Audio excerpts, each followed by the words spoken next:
ম্যাজিস্ট্রেটের নির্দেশে চারপাশে যখন সবকিছু ভেঙে ফেলা হচ্ছে, খালি করা হচ্ছে ফুটপাত, তখন প্রায় বেঁকে যাওয়া শরীর নিয়ে দাঁড়িয়েছিলেন বৃদ্ধ নাইমুদ্দিন। বয়স প্রায় ৭০। ক্লান্ত শরীর, কাপা হাত আর সামনে ছোট্ট একটি বাক্স। রিকশার চাকায় হাওয়া দিয়ে চলে তার জীবিকা। উচ্ছেদের মাঝেই নির্বাহী ম্যাজিস্ট্রেট সিদ্ধান্ত নেন, এই একটি মাত্র দোকান উচ্ছেদ হবে না, কারণ এটি অবৈধ দখল নয়, এটি একজন বৃদ্ধের বেঁচে থাকার শেষ অবলম্বন। বুধবার এমন দৃশ্য দেখা গেল ডিএমপির উচ্ছেদ অভিযানে।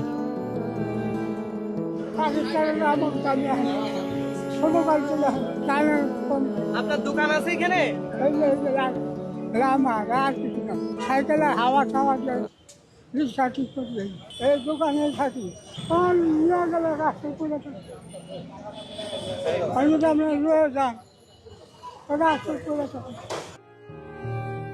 ম্যাজিস্ট্রেটের এমন নির্দেশনায় চোখ ভিজে উঠে উপস্থিত অনেকেরই। কেউ কেউ বলেন, এটাই তো আসল বিচার, যেখানে আইন আর মানবতা একসঙ্গে পথ চলে। ম্যাজিস্ট্রেটের এই ছোট্ট সিদ্ধান্ত হয়তো আইনের বইয়ে লেখা নেই, কিন্তু মানবতার বইয়ে এটি দৃষ্টান্ত হয়ে থাকবে।